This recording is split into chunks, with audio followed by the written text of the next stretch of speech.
नमस्कार दोस्तों, मैं डॉक्टर सत्येंद्र तंवर। आजकल एक ज़रूरी सवाल जो सभी मरीजों के दिमाग में आता है जब हमारी ओपीडी में आते हैं कि डॉक्टर साहब, सर्दियों में हार्ट की बीमारियां हैं वो ज़्यादा क्यों हो जाती हैं या हार्ट अटैक ज़्यादा क्यों आते हैं, तो उसका क्या कारण है।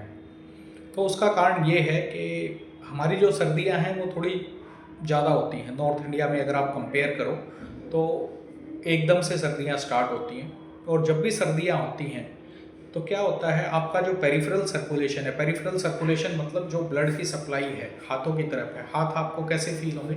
ठंडे फील होंगे।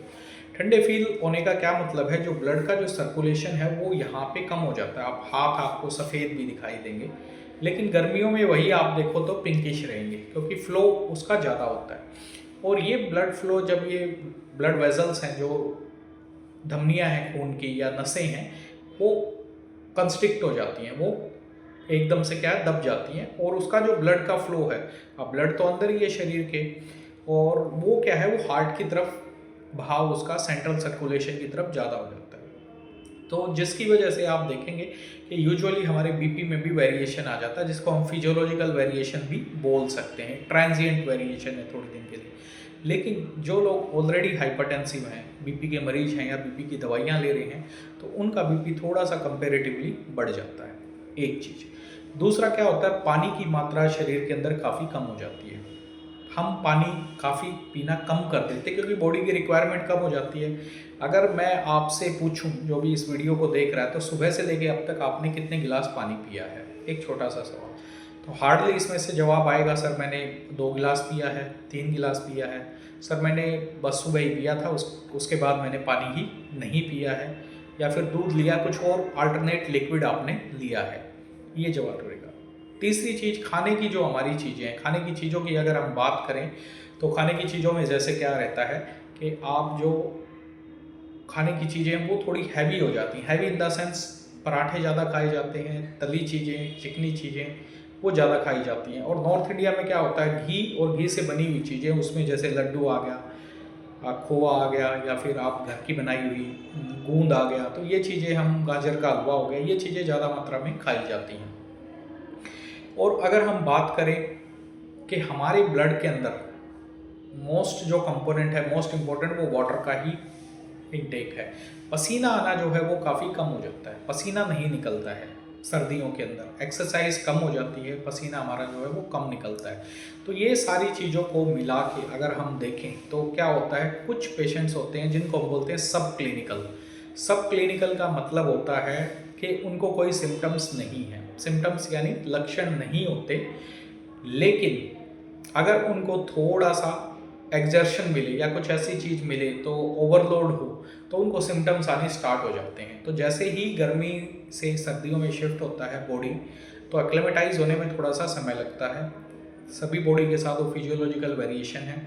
तो कई बार क्या है, आपको अंडरलाइन थोड़ी बहुत ब्लॉकेज जो रहती है, जो ब्लॉकेज आप एंजियोग्राफी कराएंगे सभी आदमियों को मिलेगी, किसी को 10%, किसी को 15, किसी को 7%, 20% आपको ऐसी मिलेगी। लेकिन जो क्रिटिकल होती है, क्रिटिकल मानी जाती है 70% तक, 70% तक क्रिटिकल मानी जाती है, 70 अबो क्रिटिकल मानी जाती है, कि इससे ऊपर क्या है, ब्लड सप्लाई जो वो कॉम्प्रोमाइज़ हो जाती है।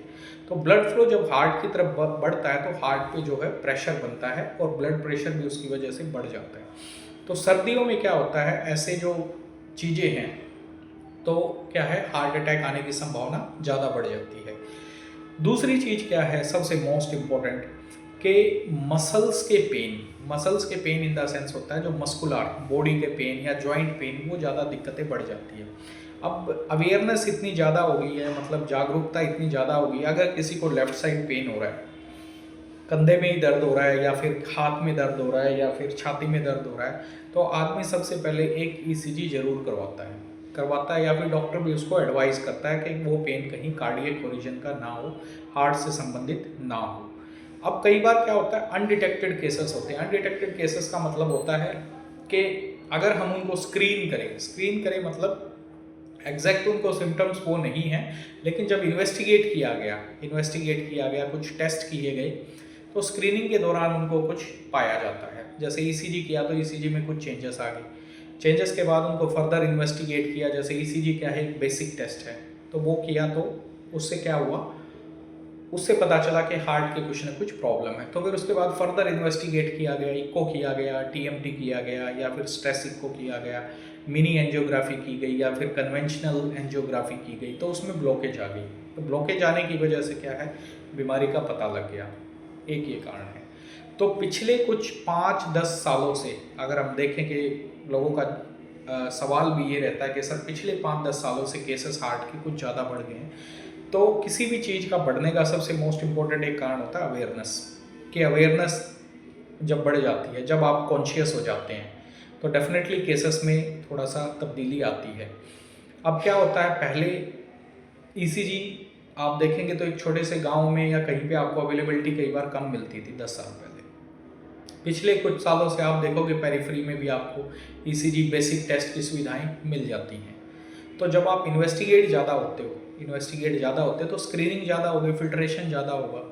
तो ये किसी भी डिजीज़ में है, किसी भी डिजीज़ में। जैसे अगर हम एक गांव की बात करें तो एक गांव में अगर 100 लोग हैं तो 100 लोगों की बात करें तो कुछ लोग ऐसे हैं जैसे सिम्टम्स वाइज जैसे हम एक सिंपल एग्जांपल लेते हैं शुगर का हमने एग्जांपल लिया। तो शुगर में हमें पता चला किस किस को लक्षण है। तो diagnosis based on clinical features और provisional diagnosis based on clinical features. भाई जिसको पेशाब ज़्यादा आ रहा है, वजन कम हो रहा है, और जिसको भूख ज़्यादा लग रही है, पॉलीफेजिया, पॉलीडिप्सिया, पॉलीयूरिया, ठीक है, प्यास ज़्यादा लग रही है, तो ये शुगर के लक्षण होते हैं। रात में काफ़ी बार पेशाब के लिए उठना पड़ रहा है, तो उसको देखा, टेस्ट करवाया, तो हो सकता है शुगर उनको निकल के आई। तो ये हो गया बेस्ड ऑन सिम्टम्स। एक हमने रैंडमली क्या किया, पूरी पॉपुलेशन को एक बार 100 के 100 बंदों को स्क्रीन कर दिया, जिनको सिम्टम्स थे, जिनको सिम्टम नहीं थे। तो उस दौरान कुछ ऐसे केसेस भी निकल के आएंगे जिनको सिम्टम्स या तो सब ऑप्टिमल थे, कम थे, लेकिन शुगर बढ़ी हुई है। तो पेशेंट कई बार बोलता है सर मुझे तो कोई ऐसे सिम्टम्स नहीं है। तो वो इन्वेस्टिगेशन बेस्ड डायग्नोसिस होती है, इन्वेस्टिगेशन में आते हैं। तो जब इन्वेस्टिगेशंस बढ़ जाती हैं, तो जब आपको लगता है कि भाई ईसीजी ज़्यादा हुए हैं, भाई कंधे में दर्द था, अंडरलाइन प्रॉब्लम का पता चल गया, तो उससे भी अटैक जो है वो ज़्यादा मात्रा में आपको पता चलेंगे। तो ये भी एक रीज़न इसका होता है।